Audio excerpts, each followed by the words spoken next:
Hello, and thank you for joining us today. Earlier this week, we were greeted by the tragic news of the passing of legendary fashion designer Giorgio Armani at the age of 91 years old. Joining us today for a special message from Milan, we have Mohammed Alabar, the founder and CEO of Emaar, Noon, and Eagle Hills, along with, of course, Armani Dubai.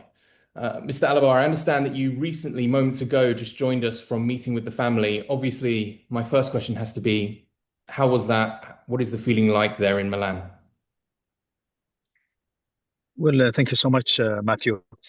Um, uh, you know, God has his own way of sending us, special messengers that change the world. And Mr. Armani is one of the few. So personally, I feel so lonely um, that people like that don't exist anymore. That can have an effect on billions in the most incredible way, and bring smile and give them hope and show them beauty and continuous as well, right? While you're respecting yourself, you're respecting your brand, you're respecting your name, you're respecting your customer, your society, and every country you operate in.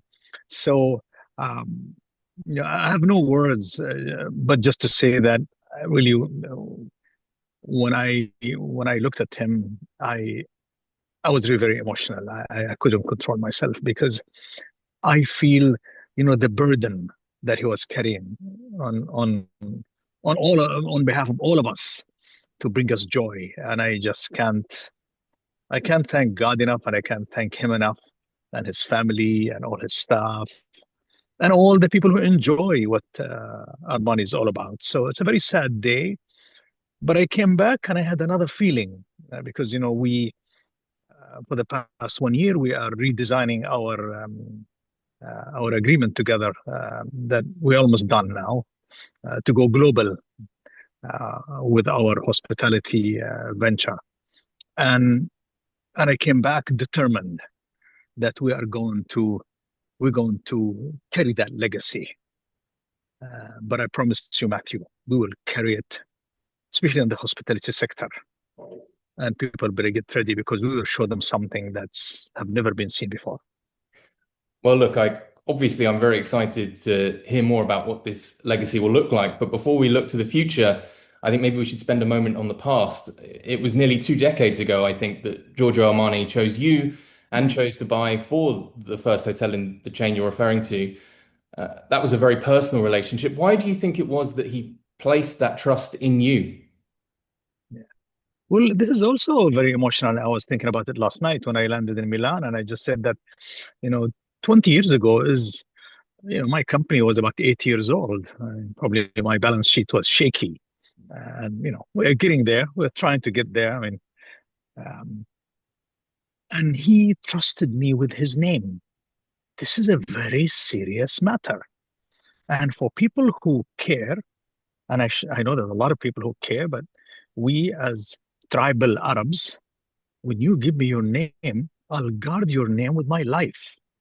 And that's really how I feel is that, Armani have brought me into his world, and he accepted me, he supported me, he elevated my brand as well. I have to be very honest. And so there is so much that I'm so grateful to. Uh, and you're right, Matthew. So what an amazing question. That 20 years ago, that somebody comes and gives you his last name. So I just hope that God give us the strength and the people to really carry this name to an incredible level. I would love to read you a quote I found from when Giorgio Armani reacted on when you approached him to design the hotel. It begins with this: "Are you sure you want me? I believe in minimalism. Less is more. And when you look at what's happening in Dubai, you would have thought exactly the opposite. It's a very different style." What do you think made him change his mind? Well, I was very honest with him, and he told me that there's so many people who came and approached me, all the hotel companies. Why should I work with you? I told them very simple. I don't have 1001 hotel. I don't really have ultra luxury brand.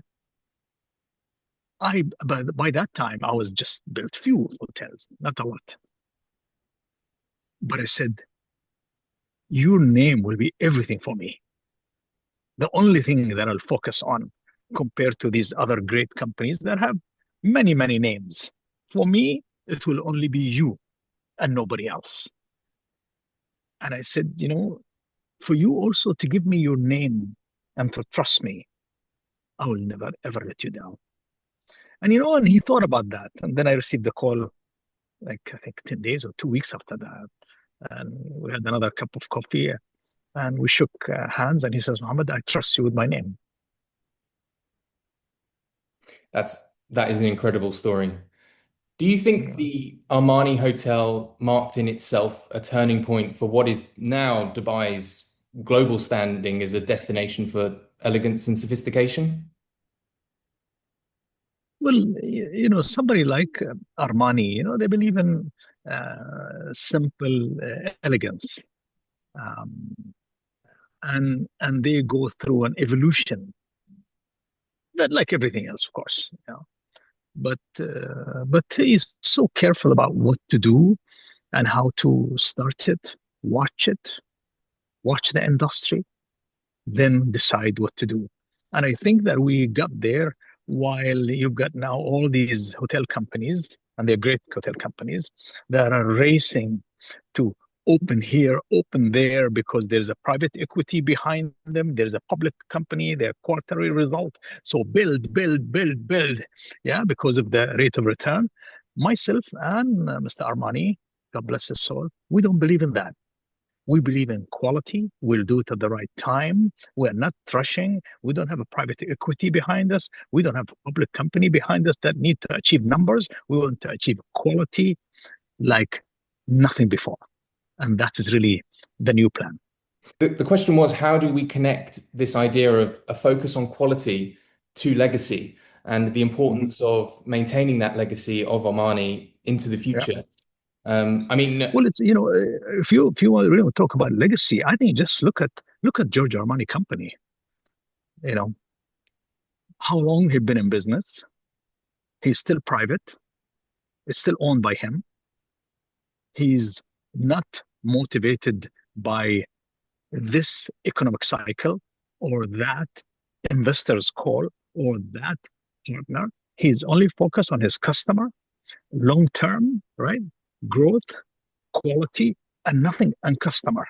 And when you do that, you will get your return. You will go through cycles, but you are not under any pressure except focus on what you do. If it's design, it's evolution, if it's expansion, if it's, let's assume in his business, renovating your stores at the right time. Funny, I was reading an article that Financial Times actually put an article that I guess it says that the amount of store renovation that a company like Giorgio Armani have done last 12 months, none of the luxury companies are doing that because they are public companies or they're owned by fund and they're under pressure to reduce cost while he is investing, getting ready for the coming 2 years to come. It always struck me, and it's interesting that you're saying that when it came to Armani, the focus has never really been on this idea of daily revenue targets and daily reporting and that phrase return on investment that you keep returning to, but instead on this idea of maintaining daily quality and of elegance and understanding that the profit will flow thereafter. Do you therefore believe that that's a fair reflection of the strategy? Is that something that you also seek to emulate? Well, trust me, though.